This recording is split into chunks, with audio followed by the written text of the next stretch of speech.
Good morning. Ano na, mag 11 o'clock na pala.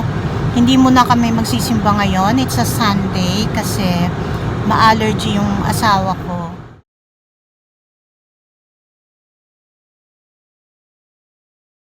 Atching siya ng atching. Tapos mahirap kasi pag crowded yung area, di ba? So baka makahawa din. Punta lang kami siguro ng Seafood City kasi may gusto akong bilhin.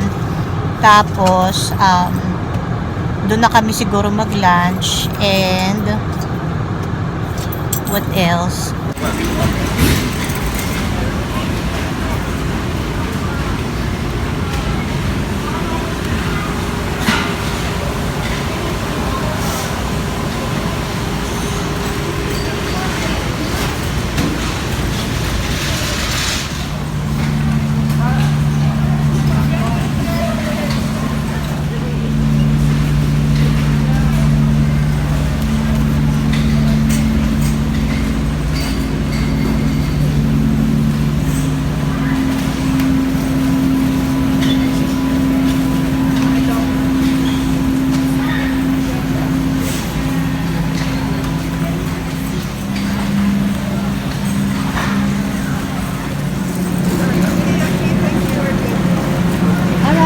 Ito yung ginagawa kong tapa. Ito. Yung ginagawa kong tapa. On the way na kami sa Seafood City. Galing na kami ng ano ba to? Costco. Konti lang yung kinuna ko sa Costco kasi ang daming tao. Ito 170 no, ang gasolina. Ano to, mga anong tawag sa kanila? First Nation na area to. Ano yung mga ano yung Indian pana kakana dalawang sino nakakaalala niyan kung abay umabot kayo sa vlog na to na ay kumabot kayo sa anong to at alam niyo yung kantang yan, kanta ng mga bata sa Pilipinas, 'di ba?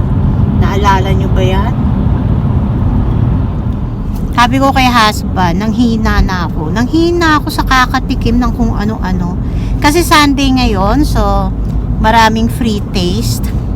Masarap nga yung fried rice kaya lang kung malakas ka magkanin, lugi ka dun kasi mahal din naman. May free taste nun, tapos may free taste din ng pierogies. Masarap din, pero kailangan ko siya ng meron siyang sauce, parang pasta sauce. Tapos, ano pa ba yung mga may pa ba tayong tinis? Yung may papaya nga. Ang mahal naman, di na ako nag-taste. Dalawang maliit na piraso, parang solo papaya is already $10. $5 isa. Hindi na ako tumikim kasi hindi rin naman ako bibili. What else? Nakabili ako ng aking beanie. So, 12 something, $13 siya. Tapos may mga nabili kami na iniwan namin. Kasi mag-over the budget na naman kami. Tulad nung Brita, kasi 8 pieces naman yon, so pwede namang pa isa-isa lang ang bili. Tapos yung at merong pang iba. Kasi nakabili ako ng beef, yung pangtapa, yung maninipis ang slice.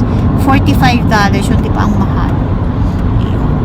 So, mamaya papakita ko na lang sa inyo pa kung binili ha. Mag Seafood City muna kami. Bahay na, sa wakas. 3:30 pa lang. Ang dilim-dilim. Hindi naman madilim na balidilim. Madilim na madilim, pero madilim na sa labas. Bumili ako nito, sukat. Ito, binili ko sa Costco. $13. Yan. Cute siya kasi may, ayun na. Gusto ko lagi may pom-pom. Tapos, nagpadaan ako sa Dollarama. Kasi, ang sarap kasi nung binili ko talaga na Andes. Bihira kasi yung minsan nawawala yun ng matagal. So, bumili ako uli ng 2, 4, 5, 6, 7, 8, 9. $2 isa niyan. Kasi ito na lang, wala na doon naka-display. Hindi ko alam kung meron pa sila. So, kinuha ko na. Tapos, ito yung kahapon na binili ko. 4 pa yan.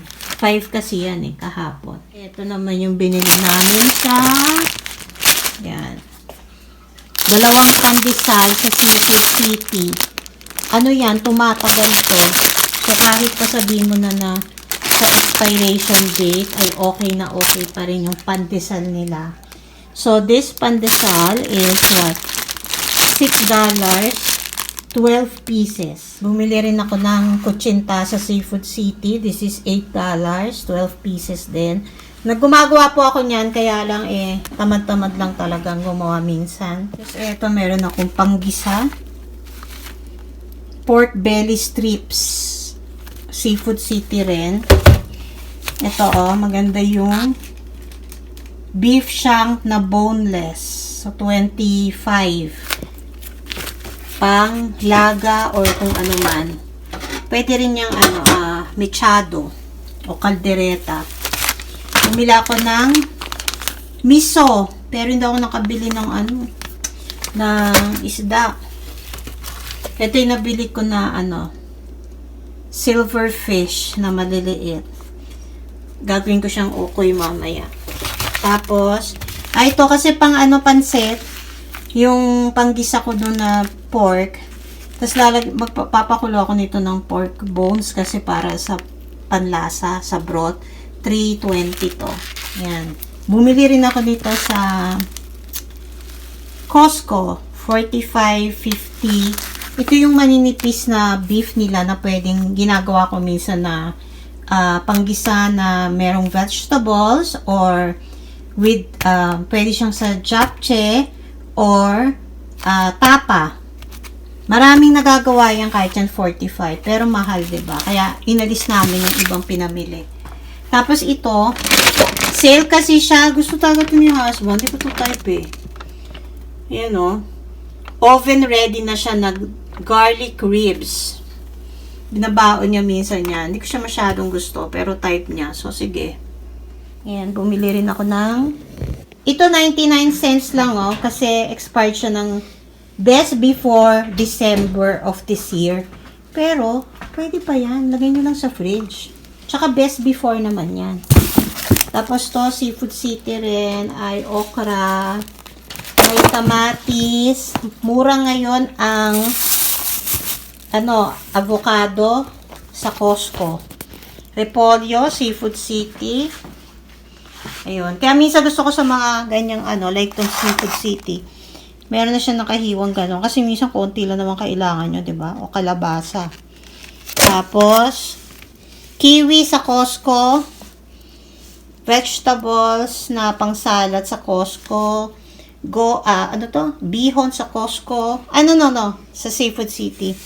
Tapos, syempre, ang mura ng mga half and half and whipping cream sa Costco. And then, softener sa Costco din. Take out ako ng 2 pansit malabon. Dami Ano yata to? $10 yata to. Each. Kasi meron nga akong chicharon dito. Magcha-chop ako. Malalagay ko dyan. So, ayun lang ang aming napamili lang Pero, alam nyo na, kakapagod. Tsaka ang gastos, 'di ba? Kaya minsan gusto ko isang grocery lang. Kaso nag-Costco kasi kami. So, dagdag pa yung sa Costco namin. At, hindi naman to isang linggo lang ang pagkain namin. Kasi tulad niyan, meron pa ako sa freezer ng puset. Tsaka may mga chicken wings pa. Ayun. So, sige, mag-aayos na po ako ng pinamili. Naku, dami-dami aayusin. Nakakapagod! Hindi pa sana ako mag-video. Kaya lang dahil sa ang aga-aga ay may naglilinis na sa amin. Yan Ganyan niya. Puting-puti. Kagabi pa yan. Late night na nag-snow. Tapos buong magdamag. Actually, snowing pa rin siya. Yan Hirap pag ganyan trabaho mo, Lamig. Bagong gising. Nagising na ako kanina. Anong oras ba ako nagising? Nagising kasi ako ng sabi ko nagugutom ako. Para ako nasusuka kasi nga diabetic. So, bumangon ako. Naginit ako ng yung tira naming pansit. Tapos tinignan ko yung oras. Aba, 3:33. Ayan na naman ako sa 3:33. Parati ako nagigising noon. Hindi pala kita. Masyadong maliwanag. Masyadong maputi ang snow. You know? Ang kapal na sa mga puno. Tapos may hangin pa siya kasi gumagalaw yung puno namin. Iyon. So, kumain ako kanina ng pasado alas 3, past 3, and then nakatulog ako uli ng around 5 a.m. Umalis na si husband ng past 5 na pala ako natulog. Pinaganda ko muna siya ng ng breakfast, and then I went back to sleep. Tapos ayun, pagising ko ngayon 8. Ayan, snowing pa rin siya. Pero ang ganda tignan, no? Gusto ko kayang tignan yan. Kawawa lang yung mga namamasahe. Diba? Siya. Mamaya uli ako yung gagawa sa kusina. Magluluto muna ako. So, 10:30 na at magluto muna ako ng lunch and baon namin. Malakas pa rin yung snow sa labas. So, pero mamayang alam ko sa bandang hapon, hinto na rin to, tas bukas wala na. Pero kapag malamig, hindi pa mawawala yung snow sa labas. So, ito muna yung niluluto. Ito, ito yung chicken wings ko na dapat for pang prito or pang adobo. So, ibig sabihin, ang tinimpla ko dito ay instead of suka ay calamansi extract. Tapos yung salt, pepper, at toyo at konting sugar yata naglagay ako, hindi ko na matandaan kasi nung last week ko pa ito tinimplahan. Tapos pinan-fry ko siya dito, and then nilagyan ko ng garlic, so garlic, onion, tomato, and sweet pepper or bell pepper. Tapos meron akong tira pang this is liver spread with butter. Tapos lagyan ko nito. Yan. Lalagyan ko rin naman to ng water para magpalambot ko ng husto yung sa chicken wings.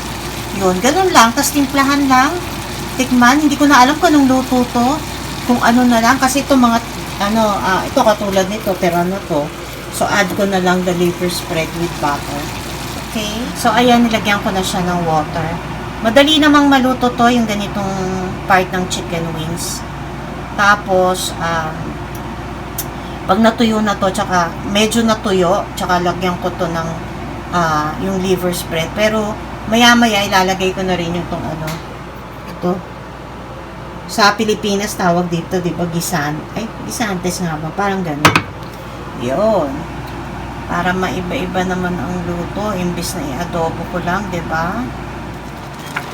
Ayan, kumukonti na yung kanyang sauce. Pwede na to, kasi masarap sa kanin to. Pero pwede nyo pa rin itong patagalin. Diba?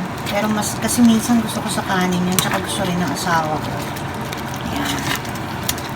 So, ito ay okay na. Malambot na. Nilagyan ko pa pala ito ng mga 1 to 2 teaspoon ng vinegar. Ayan. Sarap.